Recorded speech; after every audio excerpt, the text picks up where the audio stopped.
सच्चिदानंद रूपाय विश्वोदपत्यादिहेतवे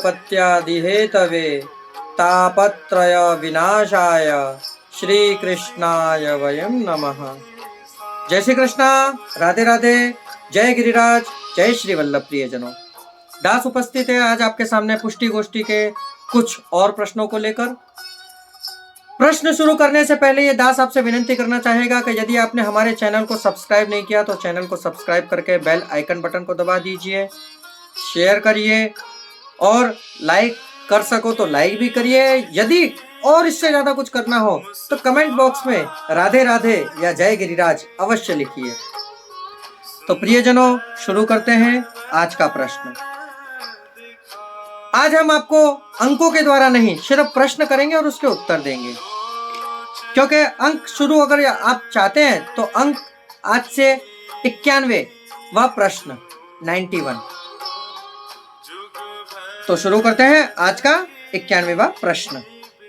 कहते हैं होरी डांडा रोपण खेल का जो थाल होता है वह सैया जी के मंदिर के पास किस लिए धरा जाता है, और ठाकुर जी के पौधने के बाद क्या वह सैया जी के पास रहता है या विजय हो जाता है।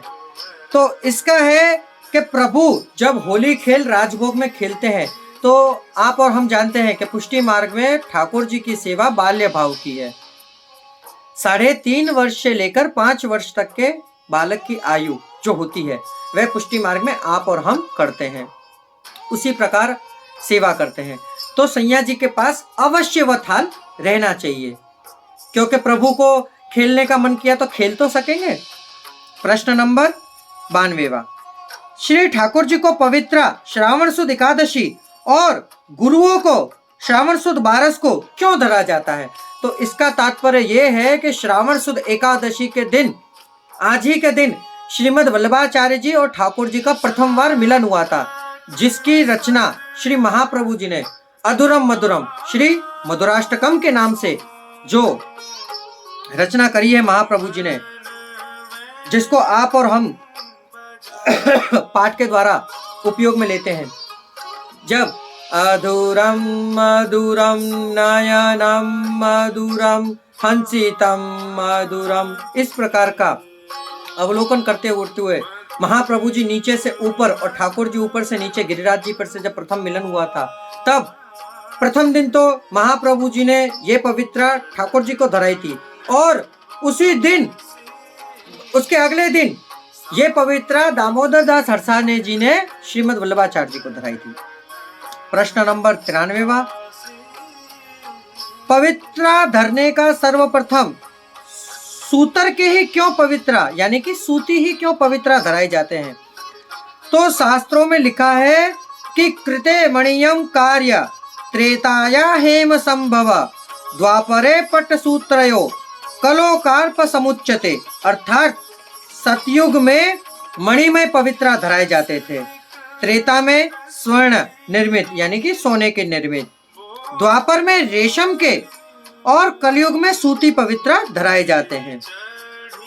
प्रश्न नंबर 94वां। सूतक वगैरह यदि हो आपके वहां, प्रतिबंध हो, कारण के एकादशी आई, गुरु को पवित्र 12 आई, तो किस तरह आप पवित्र धराएंगे। तो ऐसे संजोगों में पवित्र जन्माष्टमी तक प्रभु को और गुरुदेव को धरा सकते हैं। प्रश्न नंबर 95वां। कृष्णाश्रय स्तोत्र पाठ श्री ठाकुर जी के सन्मुख और होते हैं या मधुराष्टकम का पाठ रात्र को कर सकते हैं या नहीं, इसमें क्या है। तो कहते हैं ये स्तोत्रों का पाठ हो सकता है, परंतु अनुकूल जब आपको अनुकूल हो तब जब आप प्रभु को प्रसन्न करने के चित्त में हो तब आप इनका पाठ अवश्य कर सकते हैं। प्रश्न नंबर 96। अशौच में सर्वोत्तम स्तोत्र वगैरह के पाठ के जप कर सकते हैं या नहीं। तो इसका उत्तर है मृतक अशौच में सामान्य रीत से सर्वोत्तम स्तोत्र या श्रीमद् भागवत वगैरह पाठ तथा गौमुख आदि जप करने में नहीं आता है, ये सब आप पाठ नहीं कर सकते हैं। परंतु अष्टाक्षर मंत्र शरण भाव से हो सकते हैं, क्यों कि ये गद मंत्र है। इनको आप अबोध यानी कि मुंह बंद करके मन में आप ले सकते हैं।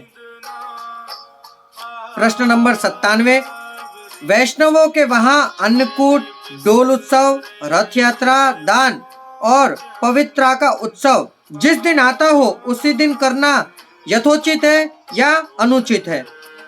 तो सामान्य रीत तो यह है कि अन्नकूट उत्सव महाशुद्ध मागसर शुद्ध चौथ यानी कि चौथ से डोल उत्सव तक, फागनवत पांचम से रथ यात्रा आषाढ़ी तक, पूर्णिमा से लेकर दान भाद्रपद अमावस तक और पवित्रा जन्माष्टमी तक धर सकते हैं। प्रश्न नंबर 98, ठंडी में गर्मी में कपड़े पहनने की रीत कैसी होती है? तो कहते हैं गरम अथवा रूह के कपड़े सेवा में हम लोग, ठाकुर जी के नहीं, हम लोग पहन सकते हैं, परंतु कोरे होने चाहिए। और अपरस में जो वह वस्त्र आपने पहने हो, गरम या रूह के वस्त्र कपड़ा पहन के सकड़ी भोग की सामग्री आप ठाकुर जी को नहीं धर सकते हैं। यह सेवा की रीत है। प्रश्न नंबर 99, श्री ठाकुर जी वैष्णवों के घर में विराजते हो, उनकी सेवा किस दिशा यानी कि मुखारविंद किस तरफ होना चाहिए? तो संप्रदाय की परिपाटी मुजब यानी कि उनकी रीत के मुजब से ठाकुर जी का निज मंदिर उत्तर मुख की तरफ होना चाहिए या पूर्वामुख होना चाहिए। ठाकुर जी का मुख, हवेली में भी प्रभु इसी प्रकार विराजते हैं। जो दृष्टि जोता ही पूर्व मुख अथवा उत्तर मुख पधराने चाहिए। और अंतिम और लास्ट प्रश्न, पंचाक्षर मंत्र की माला फेरने चाहिए पर अपरस पाल सकते हो या नहीं पाल सकते हो, इसका तात्पर्य क्या? तो कहते हैं मंत्र हमेशा गोप्य कहा गया है और प्राय प्रत्येक मंत्र के लिए आपको विशिष्ट मर्यादा का पालन करना अति आवश्यक है। जैसे एक सुबह आप स्नान करने के बाद माला जप पाठी तो करने, आपको माला करें, एक आसन लगाएं और माला करें, परंतु माला करने से पहले अपरस यानी कि स्नान अवश्य कर ले और चरणोदक यानी कि चरणामृत का पान करने के बाद आप माला करने बैठें। तो प्रियजनों, ये थे आज के 100वां प्रश्न। इसका 9वां भाग हमने बना लिया है।